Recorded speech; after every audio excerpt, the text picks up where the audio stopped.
Laetitia, merci encore une fois de votre hospitalité magnifique. Je dirai un mot de San Patrignano dans une seconde. En arrivant, je me suis dit, j'ai pensé à un peintre belge, René Magritte, qui est très célèbre pour avoir peint entre autres un tableau représentant une pomme, magnifique pomme, et le titre du tableau était « Ceci n'est pas une pomme ». Pourquoi je dis ça? Parce que ceci n'est pas un forum. Même si en apparence c'est un forum, ce n'est pas un forum. C'est, comme vous l'avez dit, c'est un mouvement dont le forum n'est qu'une des étapes et une occasion de réfléchir ensemble, mais qui n'aurait aucun sens si cela ne s'inscrivait pas dans un mouvement pour changer le monde. Changer le monde dans l'intérêt des générations suivantes, mais les générations suivantes, ce n'est pas quelque chose d'abstrait, c'est quelque chose d'extrêmement réel. Quand on voit ceux qui sont dans cette salle ce matin, indépendamment du progrès fantastique que la médecine va pouvoir faire, beaucoup de gens qui sont dans cette salle ce matin seront encore vivants en 2100. Et donc, quand on parle des générations suivantes, on parle de gens qui sont dans cette salle et qui eux-mêmes auront des enfants ou seront professeurs qui seront encore actifs en 2150. Donc, ce que nous disons aujourd'hui aura un impact en 2150. D'où l'importance de comprendre que quoi que nous fassions, que ce soit positif ou négatif, que ce soit volontaire ou par négligence, que ce soit explicite ou implicite, nous avons une action sur les générations suivantes.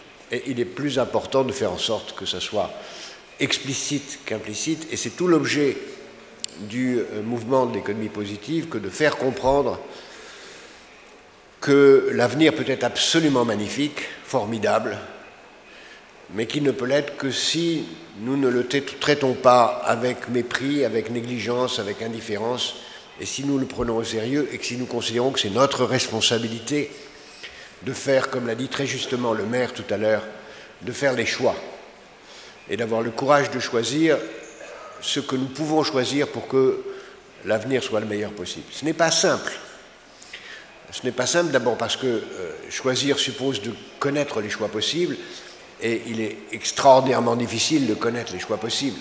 Très difficile de savoir ce que peut être 2100, très difficile de savoir ce que peut être 2050, très difficile même de savoir ce que peut être demain matin.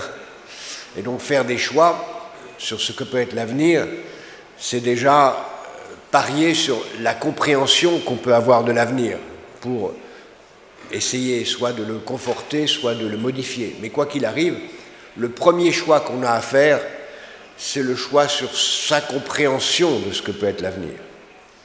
Sa compréhension de ce que les tendances lourdes nous emportent vers un avenir particulier. Et nous devons d'abord faire ce travail de compréhension des tendances sans se laisser entraînés par des lubies ou des idéologies particulières. Et ensuite, il faut décider d'agir. Ceci est vrai tant pour une action collective qu'une action individuelle. Et la fonction du mouvement de l'économie positive, la fonction d'une réunion comme celle que nous avons aujourd'hui, c'est justement d'essayer de mieux comprendre ce que l'avenir peut être dans différents domaines si on ne fait rien, et d'essayer de comprendre ce qu'il convient de faire pour qu'il soit le meilleur possible. Ce sont sans cesse des choix, sans cesse à remettre en cause, sans cesse à préciser, et parfois ils portent des questions difficiles. San Patrignano l'a magnifiquement fait, c'était un rêve, une vision de la façon dont le long terme d'une génération peut être modifié par la façon dont on remet sur des rails en retrouvant les conditions de la liberté d'expression de ses propres moyens, un grand nombre de jeunes, et c'est une réussite. C'est parfois plus difficile, et le maire l'a très bien expliqué, en disant qu'il faut parfois prendre des décisions impopulaires pour préparer l'avenir, mais malgré tout, et ça sera une des grandes questions des prochaines années et des prochaines décennies en particulier dans nos démocraties, comment prendre des décisions conformes aux intérêts des générations suivantes dans le cadre de la démocratie, qui est évidemment notre bien le plus précieux, mais qui ne nous entraîne pas toujours à prendre des décisions courageuses. Et on peut craindre de voir si la démocratie n'est pas capable de créer les conditions d'une réflexion adulte, mûre sur le long terme. Des gens dire le long terme mérite mieux que la démocratie, la dictature est un moyen de gérer la société dans l'intérêt du long terme meilleur que la démocratie. Il ne faut pas croire que ceci est un danger imaginaire, il existe déjà. Le mouvement fondamentaliste, tel qu'on le voit s'exprimer un peu partout, dans différents courants religieux, pas seulement dans l'islam, est une traduction de cet refus de la démocratie comme mode de gestion du long terme des sociétés, et on le voit aussi dans certaines dimensions du mouvement écologiste, pour qui la démocratie n'est pas la meilleure façon de gérer les sociétés. Notre mouvement, qui commence à s'étendre, et grâce à ce qu'a fait Laetitia ici, et ce que nous ferons, si elle le veut bien, dans les années à venir, puisque ce forum n'est pas le second, mais le deuxième, c'est-à-dire qu'il y aura un troisième, je l'espère, un quatrième, etc. ici.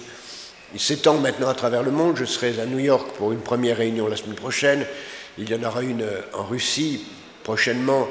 Il y en aura une en octobre à Bruxelles. Il y en aura aux Philippines en février. Ce mouvement s'étend à l'échelle de la planète grâce à vous tous. Et je vous demande de considérer ces 2 jours comme une occasion de réfléchir, non pas comme une parenthèse dans votre vie, mais comme une occasion de réfléchir sur ce que vous avez à faire, ce que nous avons à faire dans nos différentes fonctions, pour que, dans un an, quand nous nous retrouverons ici, le monde soit meilleur. C'est d'ailleurs ce dont nous allons parler maintenant, puisque nous avons pris des dispositions l'année dernière ici, en faisant des recommandations à l'Italie pour que l'Italie améliore sa situation, comme nous le faisons dans tous les pays où nous agissons. Et nous allons maintenant voir comment l'Italie a plus ou moins réussi à améliorer cette situation depuis un an. Tout cela n'a de sens que si nous avons conscience que le monde peut être plus magnifique encore, et être ici à San Patrignano, dans cette région magnifique de l'Italie, est la démonstration que le paradis sur terre, c'est possible. Je vous remercie.